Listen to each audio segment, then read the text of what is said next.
personal stories of your life that you did. No, I have no regrets whatsoever not re-editing. No, I sat down and that's what I was doing. I was talking to people who, got the book and they were reading it. I was talking to them. So there's nothing I would edit out, nothing. Well, we thank you for that, for being so candid. I mean, because not only with your life story of what you've been through, too, but you've helped a lot of people along the way. When you played an alcoholic on Y&R and then, became an alcoholic, one.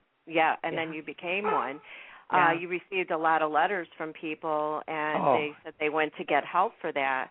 So that's, you helped a lot of people that way. Yeah. And you also took the time to tell them when they were going to have you fall off the wagon that it was a fictional story. This is not you in real life, so you're letting them know. and that's unbelievable. I have to tell you that probably was the most committed to something that when they were going to have Katherine fall off the wagon. I mean, a few thousand cards went out to people that I'd gotten. Wow. You hear my dogs? Yes. That person who's coming in the house they've known for 10 years, you would think it's somebody intruding. It's amazing. My dogs do the same thing. What is it? I don't know. I have one big one and two little ones, and they look at me like, shut up, we're protecting whoever it is. Oh, it's them again. Oh, God, oh, my God, it's the gardener. Look at him.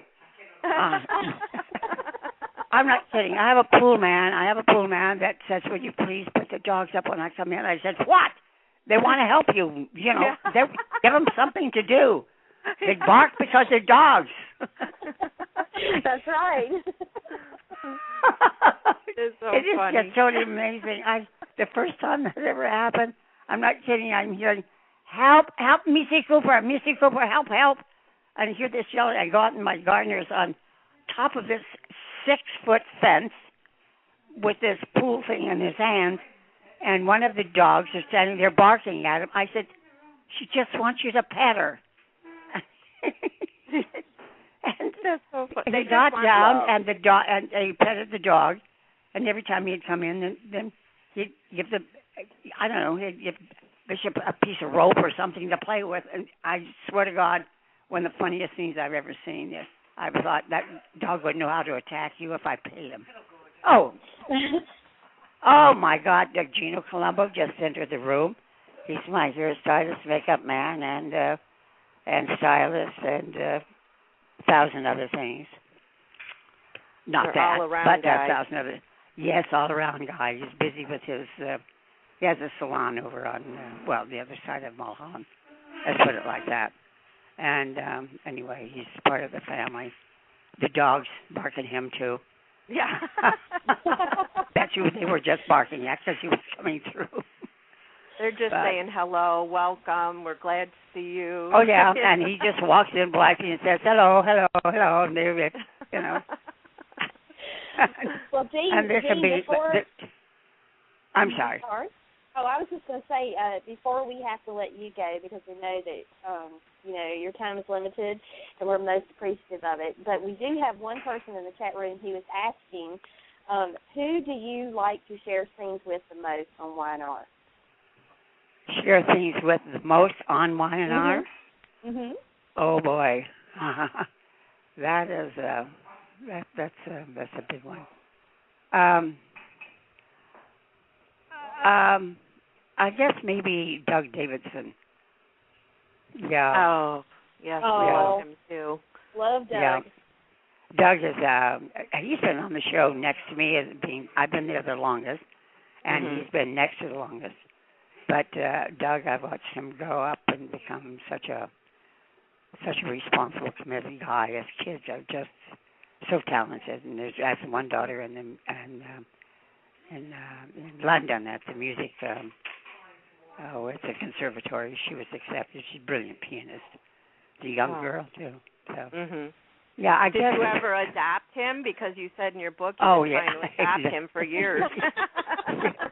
I just considered him mine now. Every time he goes away, he says, I thought it would be you. Cindy, his wife, is a treasure too. Really is a treasure. And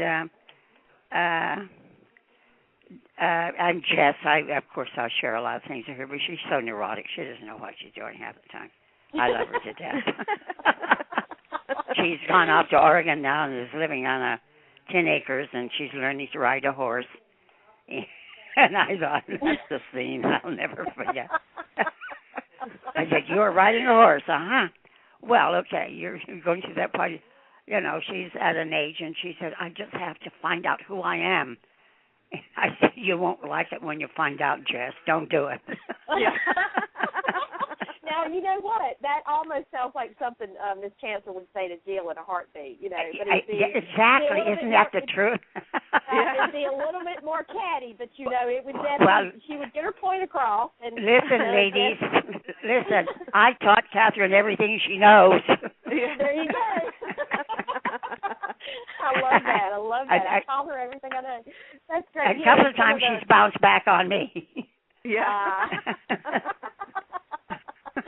Oh, yeah. Well, I'd like to touch on one thing. One of the highlights of your career was working with your son Corbin on L.A. Law, and you were both nominated for an Emmy for that episode. That was incredible, wasn't it? That is truly incredible. Mother and son to both be nominated, let alone, you know, play together on the same show. I mean, that is just amazing. Yeah.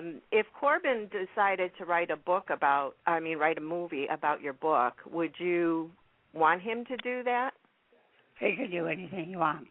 Yeah, anything he wants. Okay. You know, I was totally truthful. Anybody want to make anything out of it, be my guest, you know. Yeah. But Corbin, if I would have to say to him, don't get Hollywood and make up a lot of stuff to just pad it. Otherwise, trouble. Right. And knowing Corbin, he would threaten to do it. Yeah. The two of us get along very, very well. My other son, Colin, came out with, in fact, Christmas started is crazy, the Stud Buddy, the detector. It's a magnet detector of walls and things like that. One of the best. He's so busy with that, and he almost started to have a career, and he doesn't like acting, and not a lot of people who are in it. So, because everyone is always, you know, full of it. You know, somebody can be desperate for a job, and they go to a party, and what have you been doing? Like, well, I've got these things in mind. I'm waiting on this one film, and that when they haven't got anything in mind. I think it's the pumped up kind of ego that he doesn't like about certain people in the industry. So, in the meantime, my daughter runs Pacific Studios, which has to do with all of the backdrops and things that when you see the scenes, you'll open the window and you look outside and see a snowy meadow. It's probably one of her big backdrops because it's all over there in all of the filmmaking and what have you. They service that and make backdrops for certain shows. I know I was doing Touched by an Angel. They're all creative, that's for sure. Yeah. I was doing Touched by an Angel, and I was the Della Reese thing some time ago up in Utah. And I'm looking out of I lost all my marbles, so I'm, you know, swatting at flies that aren't there and things like that. and I walk to the window, and I look out, and I have to stay in character, but inside I'm saying to myself, God, this scene looks familiar. Huh, well, I didn't know. Oh, well, I'll think about it. It wasn't until we were shooting one of our scenes in the winter scenes, and I'm at the Newman Ranch, and I'm talking to Nikki, and I walk to the window saying something, and look out, and there it is. It's the Newman. At the Newman's lower, the Newman's lower 358 acres. Snow and the trees and all that. And my mind just flashed back to Della Street, and I almost wanted to laugh. Yeah. Oh my gosh, that's hilarious. Yeah. It's like, you know, connecting the dots there. Oh, is that hysterical? Yeah. Y&R reaches new heights. It goes anywhere. Right. Oh, that's right. Who knew? Well, but I'll tell you, she knows. Hey, it's been a great experience, a great trip. It really has. Doing the show, the people I've met, the things that I've been able to share, the things I've been able to help repair, and and other problems that make me find answers, right, and keep me curious about life. And I think at this stage, at 84, I still am curious about a lot of things. I still see where I have done some good or where I've done some bad. But there's always the curiosity of life, because every stage of your life, there's something new that you can find out if you care to be curious enough. Yes. And not just what joint aches this morning, what neck is it moving to the right or the left as quickly as you'd like. or why is it I can't stand up quite as fast as I used to without wanting to faint. But I know.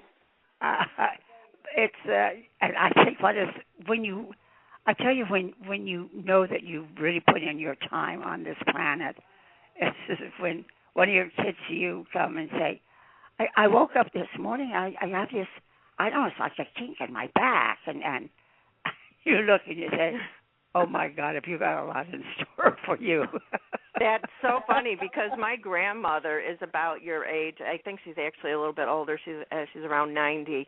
And anytime I complain about something, she said, just wait till you're my age. And I said, oh my gosh, if it gets worse than this, then shoot me before I get to be your age. Well, I want to tell you, once you hit 50, and the smart people do it, and I've tried to do it, and that sort of helps with longevity. Everything is you practice preventative. Always try and beat it rather than curative. You know, and seek the best advice, and also start using your brain and your power to let your body sort of heal itself in many ways. And, exactly. I couldn't agree more with that. It is a beautiful life out there. It's just a lot of people who screw it up. That's right. If it didn't go your way that day, it wasn't your fault. It was somebody else's. I know, exactly. Well, Jeanne, we could listen to you talk all day long, but we know that you're limited on your time, and you need to get to your makeup man and your hair man and my repair man. That's what we're to call him. Your pole man, your garden man. So many men, so little time. Oh boy, isn't that the truth? There's the next book.